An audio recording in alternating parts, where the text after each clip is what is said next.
O que aconteceu com a família de Noé na Bíblia?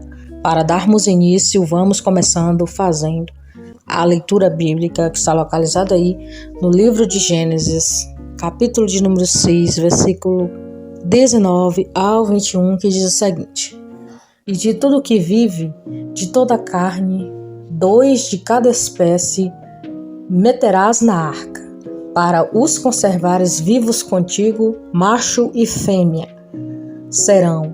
Das aves conformam a sua espécie, dos animais conforme a sua espécie, e de todo réptil da terra conforme a sua espécie. 2 de cada espécie virão a ti, para os conservares em vida. E tu toma para ti de toda a comida que se come, ajunta-te para ti, e te será para mantimento, para ti e para eles. O que notamos aqui é que a família de Noé foi escolhida por Deus para a missão de reconstruir a civilização humana após o dilúvio. Além de Noé, essa família era formada por sua mulher, seus 3 filhos, Sem, Cã, Jafé, e suas noras. Tanto a mulher de Noé quanto as mulheres de seus 3 filhos são anônimos no texto bíblico. Eles foram os únicos representantes da raça humana que sobreviveram ao juízo de Deus sobre a terra. Essa família era composta por 8 pessoas. A Bíblia é muito clara em afirmar que a civilização da época pré-diluviana conseguiu alcançar um nível de perversidade nunca visto até então. O homem estava aproveitando toda a sua capacidade para praticar o mal, tudo o que revelava que o pecado havia corrompido de forma generalizada e todos os aspectos da raça humana. A Bíblia também diz que os filhos de Deus se misturaram com as filhas dos homens. Não sabemos ao certo qual era a população do planeta naquele momento da história, porém sabemos que apenas um homem achou graça perante os olhos do Senhor. Somente a sua casa conseguiu sobreviver ao juízo de Deus sobre aquela geração depravada. Se você quiser conhecer a história de Noé, vai aparecer aqui no início dessa, ouça e se edifique. Noé não foi apenas um construtor da arca, como também todos sabem que ele também foi um dos primeiros heróis da fé. É reconhecido no Novo Testamento como o pregoeiro da justiça. Foi a este homem íntegro, totalmente diferente de restante de pessoas que o cercavam, que Deus anunciou que haveria de destruir a humanidade com o dilúvio. Primeiro, o anúncio do dilúvio. Em Gênesis 6, podemos ver a situação em que a humanidade estava. Ao escolher Noé, Deus revelou a ele o plano de destruir toda a vida que existia na terra. Como Noé era um homem justo e temente a Deus, em nenhum momento ele duvidou do juízo divino. Ele pregou a justiça, mesmo sendo ignorado por todos os que estavam ao seu redor. Nós estamos vendo que esses últimos tempos a palavra de Deus ter sido pregada, ter sido admoestada, ensinada para muitas pessoas sobre o que vai acontecer, sobre o que está acontecendo e sobre o que ainda vai acontecer. As pessoas não estão dando crédito, as pessoas estão ignorando. Noé, ele fez a parte dele, que foi pregar a palavra, por isso que ele ficou conhecido como o pregoeiro da justiça. E nós, todos aqueles que conhecem a palavra, servos e servas do Senhor verdadeiros, estamos aqui também pregando a palavra a todo momento. Todas as coisas que hão de acontecer estão na Bíblia Sagrada através da palavra de Deus. E quem tem ouvidos, ouça para ouvir o que o Espírito diz às igrejas. Segundo, um juízo que parecia improvável. Existe uma discussão entre os estudiosos que antes do dilúvio já existia ou não a presença da chuva de uma forma regular na terra. Quem defende essa ideia de que nunca havia chovido na terra antes do dilúvio utiliza os textos de Gênesis 2, versículos 5 e 6. Acredita que antes do dilúvio apenas um vapor regava toda a terra, Por outro lado, os que defendem já existia a chuva antes do dilúvio acreditam que o texto de Gênesis 2, versículos 5 e 6 não pode ser utilizado para provar a inexistência da chuva. Quem pensa assim diz que esse texto se refere a um momento específico dentro do processo de criação, onde nem mesmo o homem havia sido criado ainda. Mas a Bíblia parece não deixar dúvidas de que as condições naturais do mundo pré-diluviano eram totalmente diferentes do que conhecemos hoje. Além disso, considerando o arco-íris como um sinal que Deus colocou em diferenciar aí o conserto com a humanidade, é possível que nunca havia caído chuva na terra tal como conhecemos hoje. Gênesis 9, versículo 13. Seja como for, é certo que os habitantes da terra nunca tinham visto nada parecido com o que estava por vir. Hoje nós temos notícias de tsunamis, maremotos, tornados, tempestades, furacões e muitos outros desastres naturais, né? Mas aquele povo nunca havia testemunhado nada disso. Além de toda incredulidade natural causada pelo pecado, aquelas pessoas zombavam de Noé, pois Noé anunciava algo nunca visto. Difícil, até ser imaginado, até mesmo para nós. Nenhum dos desastres que já tivemos notícias pode ser comparado ao dilúvio. Além de avisar Noé do que estaria por vir, Deus também o orientou a construir a arca. Essa arca serviria para abrigar a sua família e os representantes de cada espécie de animal durante o dilúvio. Primeiro, a planta da arca. Noé não duvidou do juízo de Deus e obedeceu tudo quanto lhe fora ordenado. Deus orientou Noé em cada detalhe da construção da arca. A arca foi um projeto perfeito a fim de suportar as condições extremas que estavam por vir, conforme as dimensões ordenadas por Deus.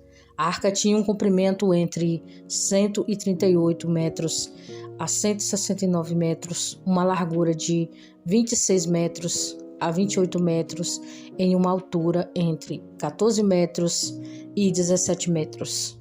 As diferenças acontecem devido às divergências de interpretações das unidades de medidas descritas no relato bíblico.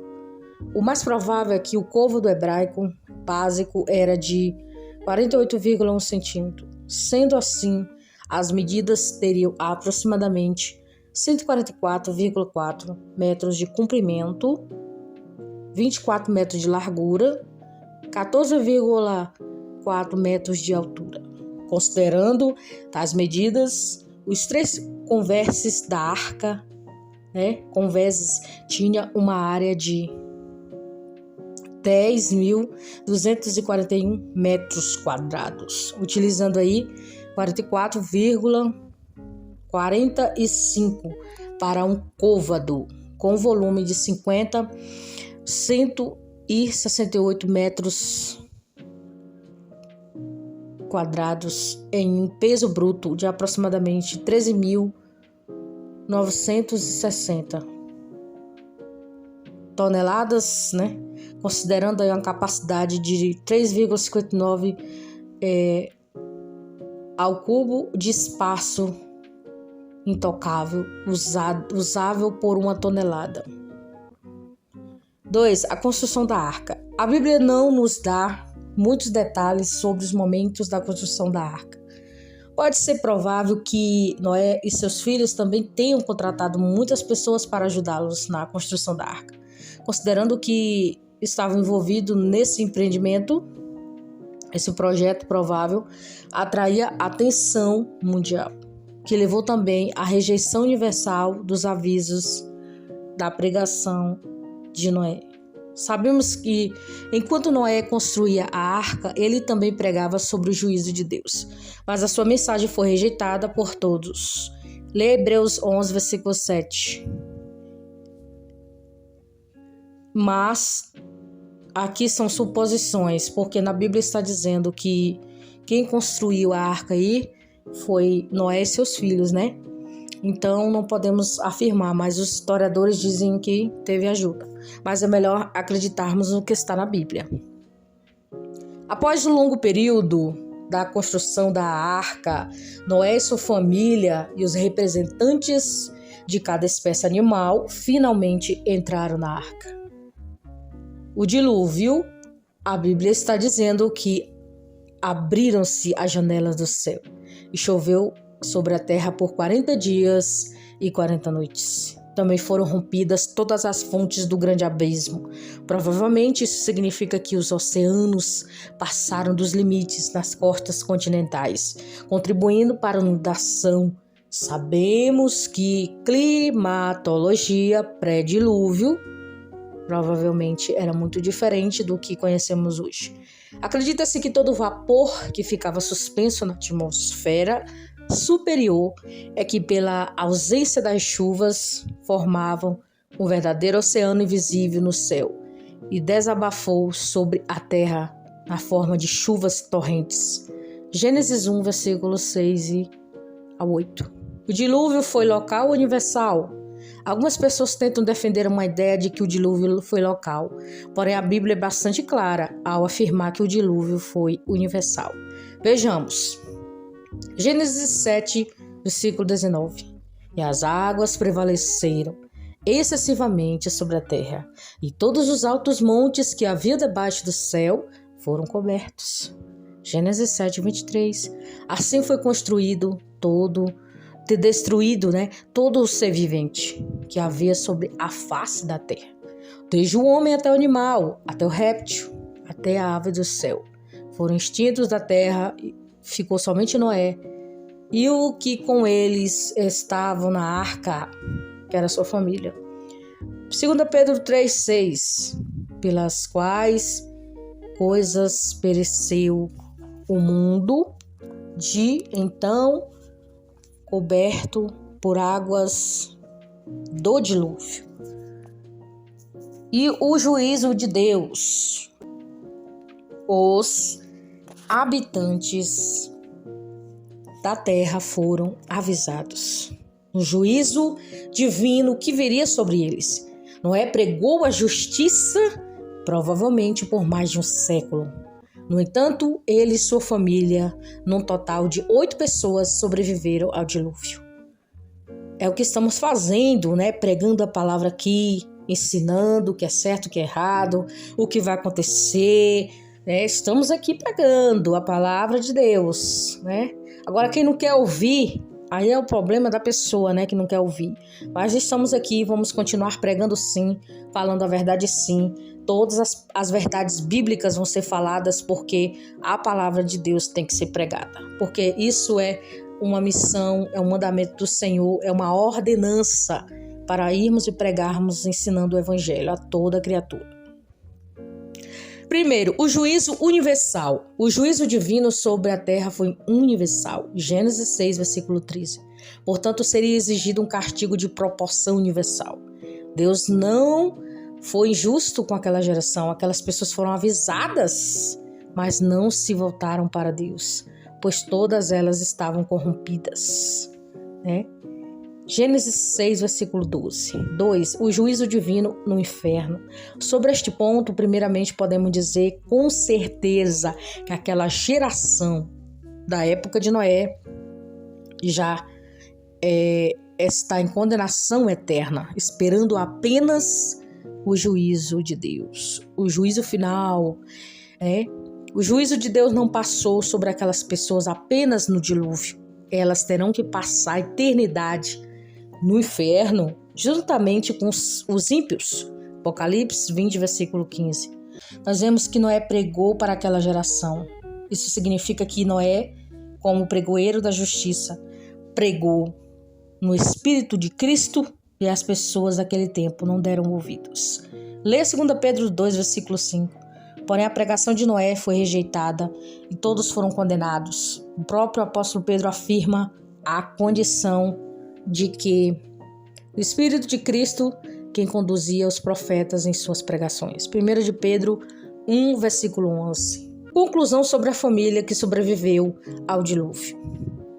Na geração dos dias de Noé, provou todo o potencial que o homem tem para o pecado. Aquelas pessoas eram totalmente depravadas. Mesmo como Noé sendo usado por Deus para pregar a justiça, ninguém o escutou. Nossa geração se assemelha a muitos aspectos. Aquela geração, não apenas aquela, mas também aos habitantes da cidade de Sodoma e Gomorra.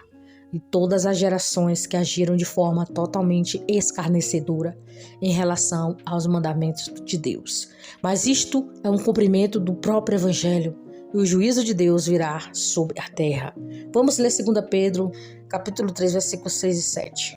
Pelos quais pereceu o mundo de então, coberto com as águas do dilúvio, mas os céus e a terra que agora existem, pela mesma palavra, se reservam como tesouro, que guardam para o fogo até o dia do juízo e a perdição dos homens ímpios. Então essa foi a história do que aconteceu com a família de Noé. A família de Noé sobreviveu sim, porque eles foram ali obedientes à voz do Senhor, e Noé sendo aí reconhecido por Deus como um homem íntegro, reto perante o Senhor. E esta fica para nós a última pergunta. Você tem sido íntegro ou íntegra nessa geração? Você tem andado corretamente? Você tem procurado andar direitinho com Jesus? Você tem procurado obedecer a palavra? Ou você tem andado aí com vida dupla? Ou você tem andado aí dizendo que serve a Deus, mas por trás faz coisas erradas? Então escolha ser íntegro, assim como Noé, e pregoeiro da justiça. Fiquem todos na paz do nosso Senhor e Salvador Jesus Cristo.